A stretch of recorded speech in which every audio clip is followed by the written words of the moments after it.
Hello there, my name is Valerie White-Williams and I would like to welcome you to my channel, Cosmic Splendor, and this is where I get to talk about astrology, spirituality, and how to be safe in this world. So, what I'm talking about today is astrology and whether your chart is good or bad. This is something I see across the board on many astrology channels and astrology Facebook groups, because people are going, is this bad? Is my chart bad? Are my planets afflicted? Is all this bad stuff? Well, here's the deal. We came into this world and our blueprint is our astrology chart. And so here's the deal. Also, I was trained in the Washington Psychic Institute as a clairvoyant. So I started studying astrology when I was in middle school, actually. And I did not like my chart at first. I'm like, I don't like this. But when I started training as a clairvoyant, I also studied astrology. And it's kind of like two different systems, because when you're intuitive, when you're training psychic abilities, it's all kind of this passive, being able to see things in a passive way. It's definitely more of a right brain experience because you're interpreting the images that you see that the reading shows you. Astrology is definitely more math oriented. It's all about geometry and relationships and maps and mapping. So the thing about astrology is that is the blueprint of your soul. And of course, it's like I'm also a voice coach. People say you have a bad voice. Well, there is no bad voice. People can train the voice. There is no bad astrology because that is what your soul has chosen to be. Now, I feel that the astrology has been under a millennial times of darkness. We have been living in the dark ages, believe it or not, because we are not spiritually free, and there's all this control dramas. And the control dramas have made astrology look that this is good and this is bad. For example, the astrology signs come in most male and female, where they're passive or active. The air signs and the fire signs are considered more masculine, taking action, and then the water signs and the earth signs are more passives. So it's definitely in these gender rules, which of course is not truthful. Now, the other thing about astrology is when they call things are afflicted, which means that there are some tense aspects, tense geometry in the sky. For example, in opposition, that's the classic sign. It's almost like push me, pull me. So traditional astrology would say that you're kind of bipolar or you are imbalanced, there's an imbalance there. But the truth of the matter is the oppositions, where they're opposite, is a chance for balance. So not everybody is going to be unbalanced. Some people might have, challenges to balance your chart, but the balancing is strength. Because what we have in astrology, we have tense aspects and then we have flowing aspects. So tense aspects help you grow, helps you balance, it helps you build. Tense aspects are building. Flowing aspects, which are the sextiles and the trines, flow. So here's the thing, if there's too much flow, everything comes easy. It doesn't mean that your life is easy, because it could be lazy, or you could just not get enough drive.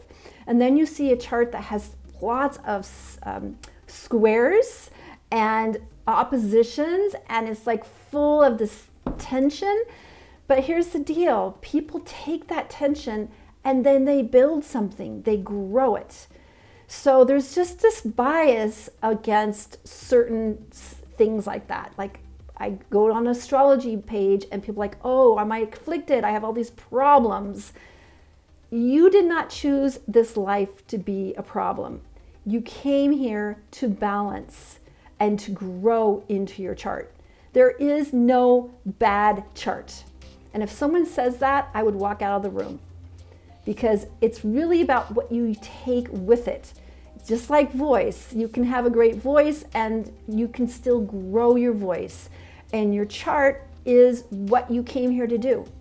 It's so when people think, oh, this is afflicted and I might, then you're basically giving yourself permission to be a failure and just say, oh, my chart's bad, so that's why I can't do it, versus jumping into your chart and having balance.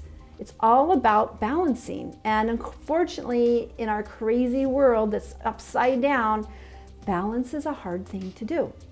So that's just another example. The other example is to look at certain houses as bad. For example, or even signs, Scorpio, oh, they're so evil, or they're dark, or something. So we have a lot of biases with certain signs. And again, I think the signs are the least of the chart. It's like ice cream. We have different flavors. Some people like pecan and some people like peppermint. It's just a flavor. It's really about the house positions.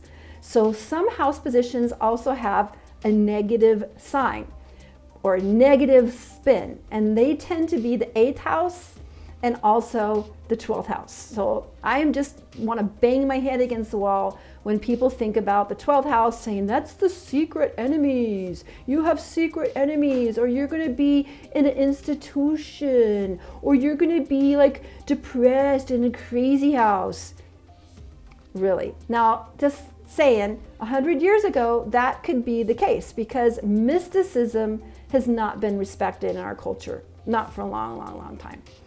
But that's what that 12th house is. It's going back to the one. Now, I have several planets, exact conjunction in the 12th house in Virgo, Pluto and Mars, powerful. Now, a lot of people would say, oh, maybe you should be in the military, you work in a hospital, or you're just like, can't access that stuff. No, not at all. Do I have secret enemies? Not that I know of. But the thing is that I have embraced my 12th house, and I embrace the planets that are in there because they are a portal to wholeness. They are a portal to mysticism and tuning in to that deep spiritual oneness. That's the truth. Because here's the deal, our culture doesn't honor that. And we've thought that people that are mystic get downloads are crazy. Or you're going to get in trouble. We're going to be in a psych ward. Or we have secret enemies that are going to tear you apart. Only secret enemy is yourself. That's where the secret enemy is. So that's why we need to grow into our chart and not look at it as good or bad. The other house that gets creepy reputation is the 8th house, and that also corresponds to Scorpio, just like the 12th house corresponds to Pisces.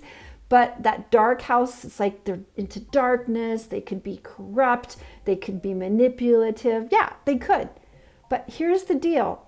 We came here to come into balance. That's what the chart is. It's your recipe, it's your roadmap, it's your blueprint. And so getting into your chart and balancing it is what we're here to do. And you can do that. Some of the most powerful people have charts that are full of affliction, but traditional astrology says, but they have taken that and created balance. That's what it's about. So I know this is kind of a rant, but I get so annoyed with people thinking, well, I guess I'm wounded because I have afflicted planets or I have things in the 12th house. No, you're a mystic. And that's why we are called. There's a lot of us right now because we have to hold the vibration of the earth and the changes. We tune into that. So that's the thing about astrology. There is no good and bad. There really isn't. And if someone tells you that, walk out. Now, again, I trained as a clairvoyant, and we were taught real strong spiritual ethics. So when someone comes to you and they put their chart in front of you or your soul in front of you, we need to respect that and take honor and honor them. And so what we were taught in the clairvoyant school, and I think this goes for astrology too, is that we were not supposed to tell people advice, and we are not supposed to tell the future and not judge good and bad. Because when anyone is doing that, that's from a place of ego. And when you're in a place from ego, you are not respecting the ready, the person who is actually coming to you for help. So there's a very much of a dangerous power over phenomenon in these situations. So you need to make sure when you get a reading with somebody, they are respectful. They are not going to program you with their ideas or give you advice, because all those things are invalidating your spiritual truth. And so in astrology too, because I know people think, oh, this astrology means this, or this astrology means that. That's a lot of predictive astrology, because here's the deal. You have the power to use your chart. You can ignore it and fall into the traps that it could actually set up for you, or you can take charge of it and make the life which you came here to do. And you don't need somebody telling you that this is something that is going to happen in the future, or this is what this sign means because of this. No one can say that. That's power over. So your chart is what you came here to do. And you know, sometimes when you come to this planet, you're like, wow, I'm going to do this, I'm going to do that, I'm going to do this and do that. And you get into the body, boom, and you're like, what did I choose? What did I choose for this? But that's what you did, because when you're on the spirit realm, you think, wow, this is what I want to do. I will have so many things I want to achieve, and this is like my wish list, and this is what I'm going to do. Sometimes it doesn't flow that way, but you need to understand there is no bad.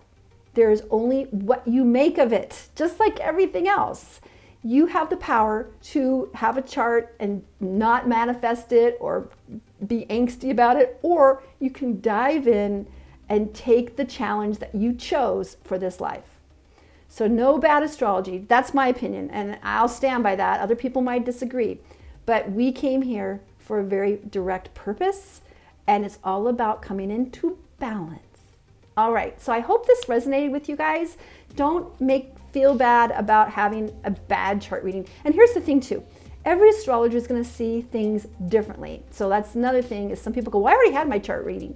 Well, that was that person's opinion. Sometimes it's good to see someone else's. I have gotten opinions from many people, because everybody's going to take a different take on it. You just don't want someone to tell you advice, going to say someone's going to die, or predictive stuff is disempowering. Giving advice is disempowering, because you are a powerful entity and you know exactly why you came here. You just need to be reminded. All right, take care. And also I want to let you know, so if this resonates with you, please let me know in the comments below. Did you get a astrology or psychic reading where the reader just basically tried to tell you what to do or what the future held? No. Or have you had a person that actually gave you a reading that made you feel empowered in your life? That's the kind that we want. And then I also want to let you know my free passion project. It's called Creative Soul Alignment. I post a lot of my videos on there. There's some great people. It's for people that are interested in creativity as well as spirituality, because we are here to lift the vibration of this planet, and we come together. We can visualize and create a world that works for everybody without creepy controllers trying to manipulate and control us. We can, and we're going to do it. All right, take care, and I'll see you next time. Bye.